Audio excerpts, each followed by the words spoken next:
Alhamdulillah, wa salatu wa salamu ala rasulillah wa ala alihi wa sahbihi ajma'in. Assalamu alaikum everyone. Welcome to Amazed by the Quran, a series in which I'd like to share with you what I find amazing about the Quran. Today I'll be sharing with you two ayat that belong to the same surah. They belong to Surah Tauba, and in comparing these two ayat, we're going to see how Allah, in a very subtle and beautiful way, emphasizes the power of heaven, of which reward of heaven is greater. So I'll begin with the first one. This is the 100th ayah. والسابقون الأولون من المهاجرين والأنصار والذين تبعوهم بإحسان رضي الله عنهم ورضوا عنه أعد لهم جنات تجري تحتها الأنهار خالدين فيها أبدا ذلك الفوز العظيم. Those, the first and the foremost who came forward among those who migrated and those who aided, meaning the Meccans and the Medinans, وَالَّذِينَ تَبَعُوهُمْ بِإِحْسَانٍ, and all of those that have followed them with excellence, may Allah make us from them. رَضِيَ اللَّهُ عَنْهُمْ وَرَضُوا عَنْهُ, Allah is pleased with them and they are pleased with Him. وَأَعَدَّ لَهُمْ جَنَّاتٍ تَجْرِي تَحْتَهَا الْأَنْهَارِ, and He's prepared for them gardens at the bottoms of which rivers flow. خالدين فيها أبدا, they will stay in it forever. ذلك الفوز العظيم, that is the ultimate success. Another ayah from the same surah, Allah says, وَعَدَ اللَّهُ الْمُؤْمِنِينَ وَالْمُؤْمِنَاتِ جَنَّاتٍ تَجْرِي مِنْ تَحْتِهَا الْأَنْهَارِ. Allah has promised believing men and believing women gardens at the bottoms, from right underneath them rivers flow. So the previous ayah was they flow from underneath, but this is right underneath, meaning right at their feet the river is originating. خالدين فيها, in which they will remain, ومساكن طيبة, and good and pure suitable homes that they can find tranquility in. في جنات عدن, in the gardens of Eden. Previously we were told gardens, now we're being told gardens of Eden, Jannati Adn, so this additional meaning of Adn.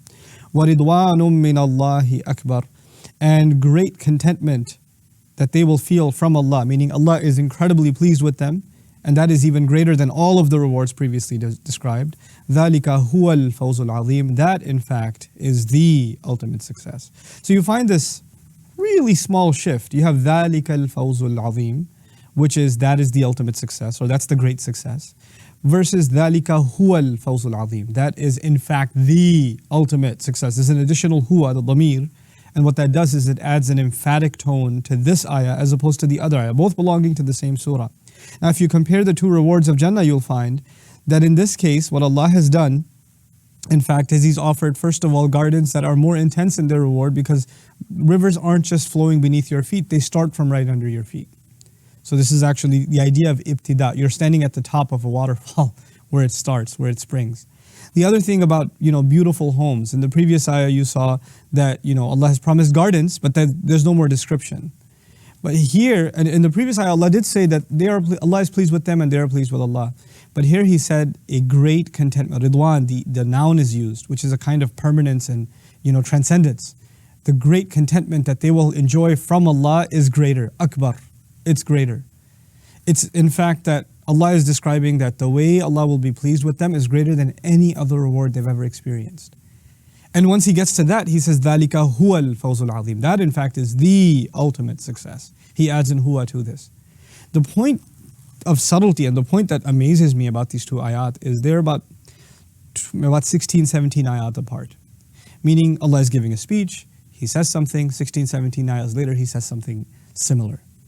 And while you're speaking, to be cognizant of the fact that I described Jannah, and I described it in more emphatic tones, and that was a more emphatic context in which I described something that is far more powerful, and now I'm describing something that is not nearly as powerful. So I should tone it down by just one pronoun. That kind of conscience in speech is impossible. That's just impossible. I can't keep track of what I said and how much I emphasize something. People remember, for instance, think about it like this. People remember what they say, but it's very hard to remember how emphatically they said it. Maybe I remember saying I was tired. Maybe I don't remember saying, man, I'm really tired. The added emphasis, I just don't remember, I'm not conscious of it. Maybe you can get me to recall, I think I did say something like I was tired, right? My exact words are impossible to remember, even from like 20 minutes ago. It's because people say, my exact words were, and then you play the video and those weren't their exact words. That's their own speech. And that's not even years ago or months ago or days ago, it's minutes ago. It's minutes ago that they can't recall exactly what they said.